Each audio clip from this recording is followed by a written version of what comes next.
12. Les dernières 24 heures ont été témoins d'un déchaînement de cruauté.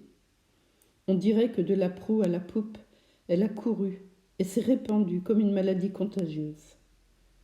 Je sais à peine par où commencer mon récit. C'est l'exemple de Lou Larsen qui gangrène tous ceux que porte ce bateau.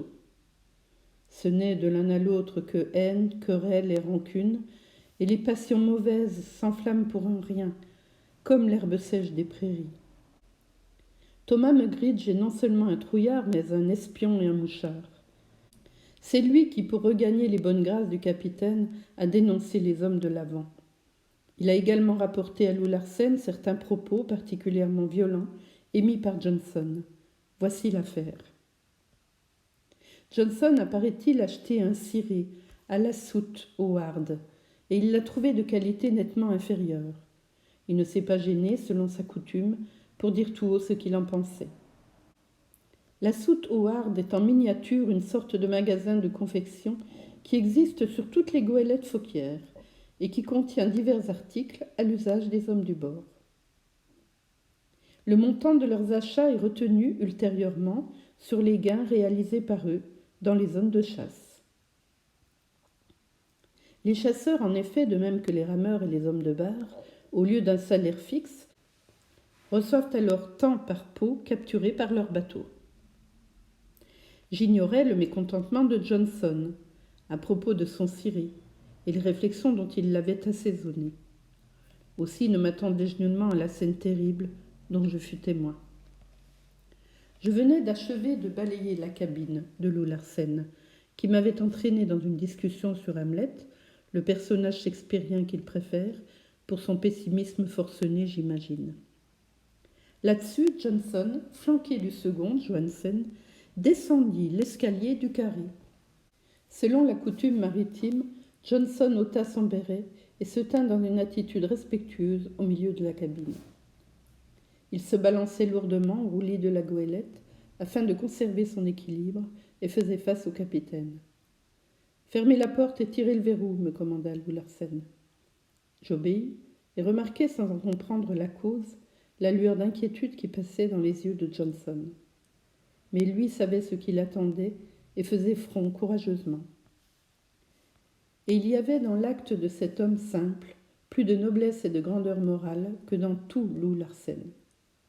Johnson avait des principes de droiture et de franchise. Il était prêt à souffrir pour eux tout ce qu'il faudrait, et l'esprit chez lui dominait la chair. Je remarquai donc l'éclair de panique que trahissait le regard de Johnson, mais je le pris pour le résultat de sa timidité et de l'embarras tout naturel qu'il ressentait devant son supérieur. Johansen s'écarta de quelques pas et Lou Larsen s'assit sur un fauteuil à pivot devant le matelot. Un silence impressionnant tomba lorsque j'eus fermé la porte et tiré le verrou. Il dura une bonne minute, et ce fut Lou Larsen qui le rompit. « Johnson, commença-t-il, je me nomme Johnson. »« Va pour Johnson, qu'est-ce que ça peut foutre ? Est-ce que tu devines pourquoi je t'ai fait venir ?»« Oui. »« Et non, capitaine, » répondit-il lentement. « Je m'acquitte consciencieusement de mon travail. Le second le sait aussi bien que vous, capitaine.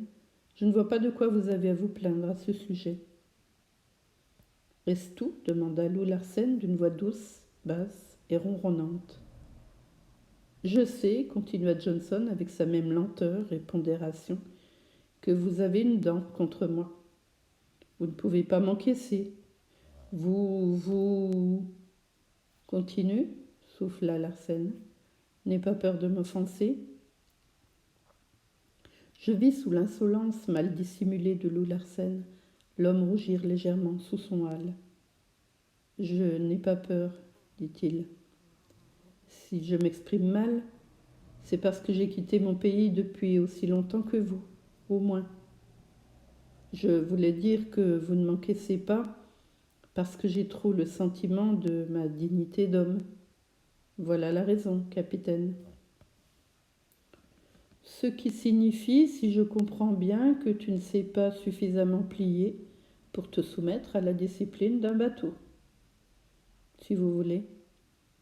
Ce n'est pas exactement ça, mais les mots précis me manquent pour m'exprimer. Et il rougit davantage, comme honteux de son infériorité intellectuelle. Johnson, reprit Lou Larsen, en écartant brusquement tous ses préliminaires pour en venir au sujet principal. On m'a raconté que tu n'es pas satisfait de ton Siri. C'est la vérité, il ne vaut rien. Et tu es allé le dire à tout le monde. Je dis ce que je pense, capitaine. C'est mon habitude, affirma Johnson avec courtoisie, mais fermeté.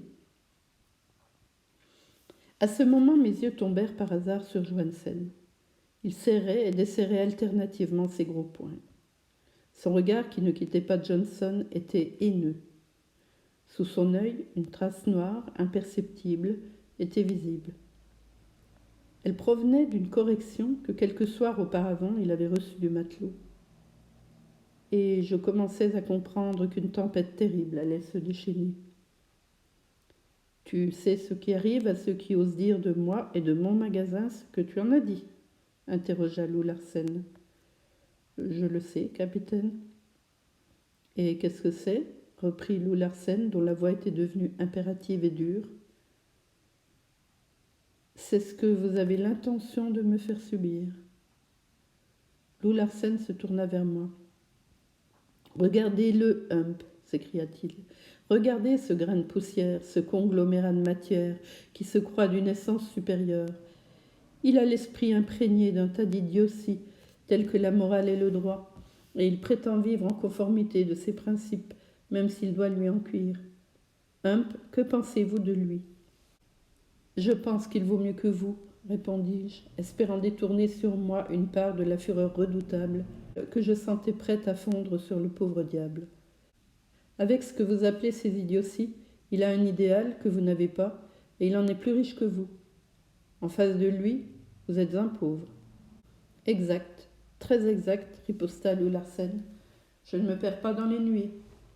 Je pense, avec l'Ecclésiaste, vous le savez, qu'un chien galeux vivant est supérieur à un lion mort. Ma doctrine est de survivre, à n'importe quel prix, aux embûches de la vie.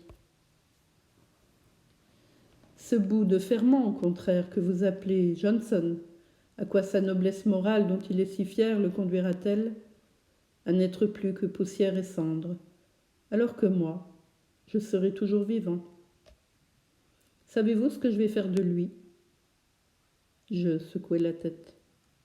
Eh bien, je vais user de la prérogative que j'ai sur ce bateau.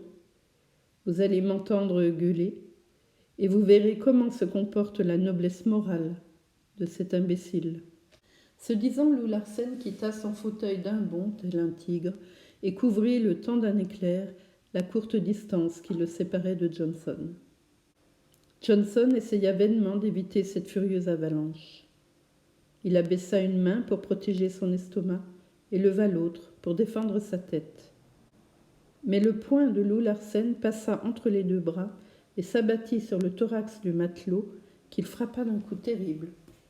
La respiration de Johnson fut coupée net et ce qui lui restait de souffle fusa entre ses lèvres avec un sifflement pareil à celui qu'émet un homme en train de manier une hache. Il fut presque renversé et oscilla de droite et de gauche en cherchant son équilibre. Comment décrire en détail la scène odieuse qui s'ensuivit ? Aujourd'hui encore, je suis malade à ce souvenir. Johnson se défendit courageusement. Mais que pouvait-il contre Lou Larsen et Johansen réunis contre lui ? Ce fut vraiment épouvantable.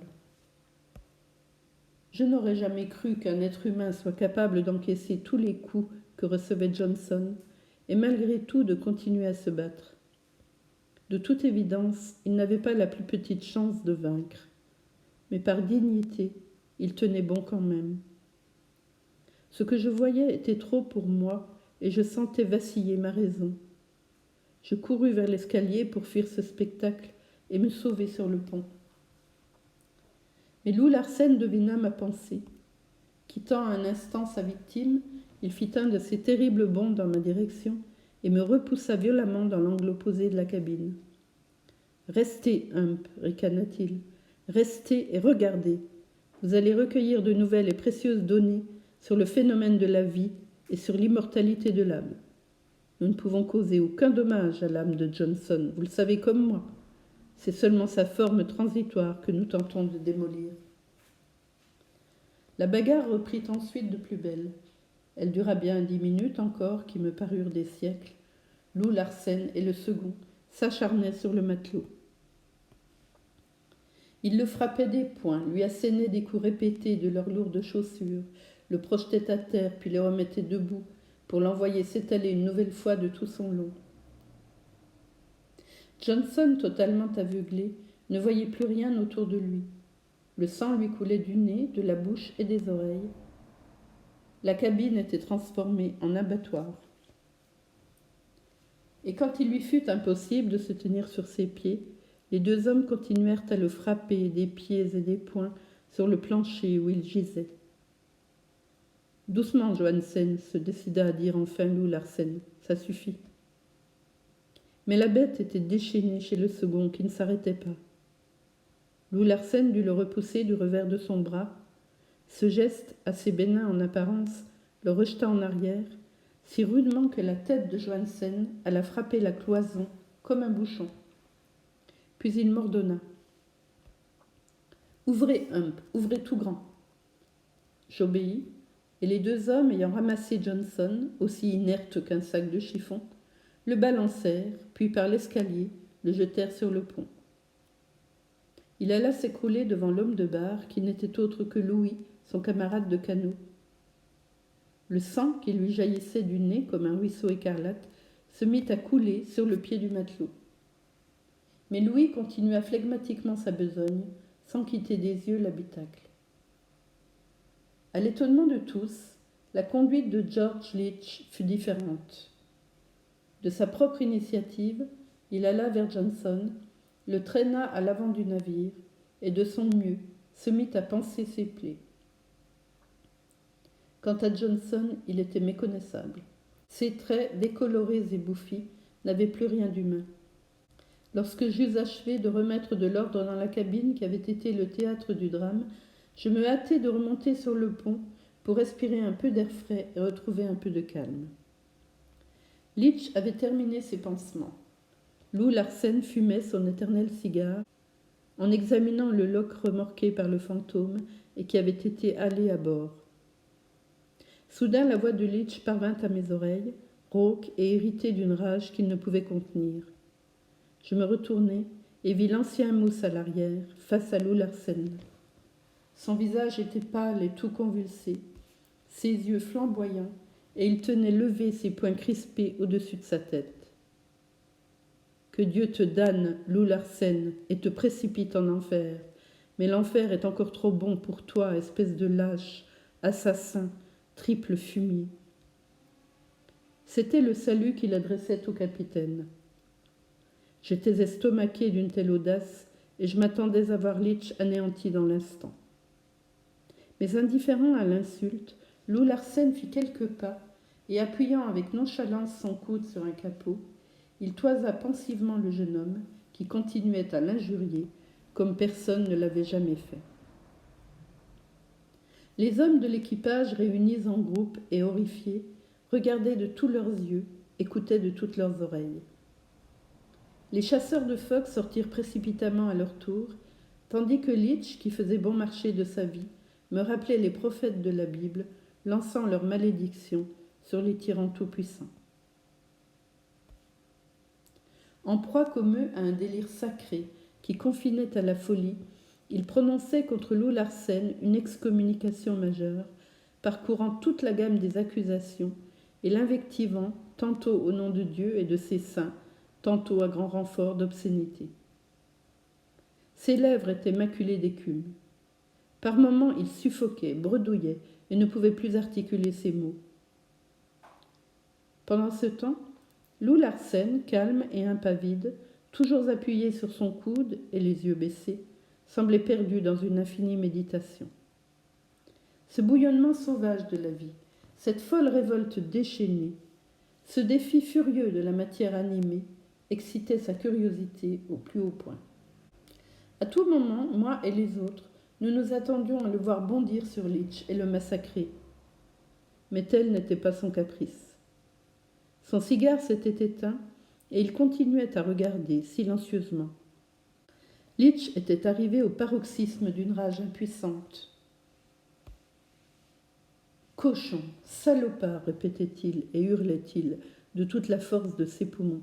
« Pourquoi ne descends-tu pas de ton perchoir pour venir me tuer, assassin ? Tue-moi si tu veux, qui t'en empêche. Je n'ai pas peur de la mort. Mieux vaut crever que vivre sur ton bateau. Viens donc, espèce de lâche. Tue-moi, tue-moi, tue-moi !» L'affaire en était à cette phase quand l'âme errante de Thomas Mugridge fit son entrée en scène. Jusque-là, il avait écouté et regardé de la porte de sa cuisine.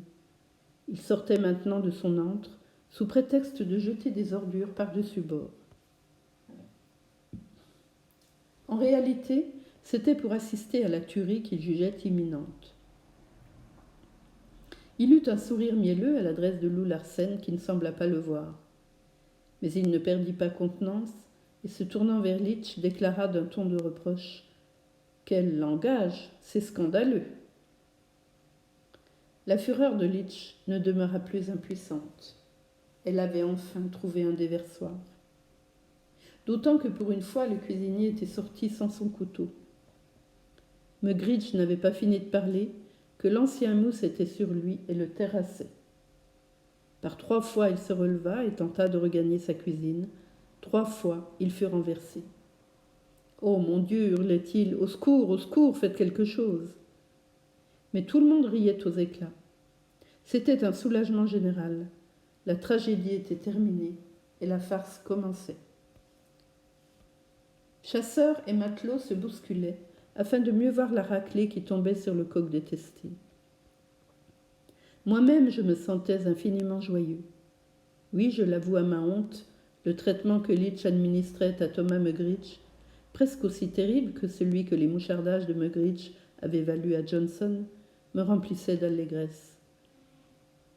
Seule l'expression du visage de Lou Larsen ne s'était pas modifiée. Il avait gardé sa même posture et continuait à observer avec son calme imperturbable. Il était pareil au chimiste qui suit avec attention, dans une cornue qui bout, le processus de l'expérience qu'il a mis en train. Qui sait si un mystère étonnant n'en sortira pas éclairci. Tout continuait à se passer comme tout à l'heure dans la cabine. Thomas Mugridge cherchait inutilement à fuir et à se réfugier en rampant dans sa cuisine ou dans un autre trou, et tentait sans succès de se protéger contre la pluie des coups qui s'abattait sur lui avec une surprenante rapidité. Il était tourné et retourné sur toutes ses faces comme une girouette qui vire sous le vent. Au bout d'un moment, ivre de coups de poing et de coups de pied, il demeura inerte sur le pont. Personne n'intervint et Litch aurait pu le tuer, mais il jugea que sa vengeance était suffisante. Il abandonna sur la place son ennemi anéanti, qui geignait et glapissait comme un petit chien. Ces 2 affaires ne furent qu'un commencement dans le programme de la journée. Au début de l'après-midi, ce fut au tour de Smoke et d'Henderson d'en venir aux mains, et on entendit une pétarade de coups de feu monter du poste d'arrière, alors que les 4 autres chasseurs de phoques se retiraient en hâte sur le pont. Par l'étroit escalier d'où s'élevait un nuage de fumée âcre, produite par la poudre noire, Lou Larsen dégringola prestement vers le lieu du combat. Les bruits de bataille et les cris redoublèrent. Lou Larsen administra aux 2 adversaires qui s'étaient mutuellement blessés une correction sévère pour s'être colletés avant la chasse malgré ses ordres. Les blessures, en fait, étaient sérieuses et Lou Larsen, la punition des 2 hommes terminée, se mit à les panser avec les ressources d'une chirurgie rudimentaire. Je lui servis d'assistant.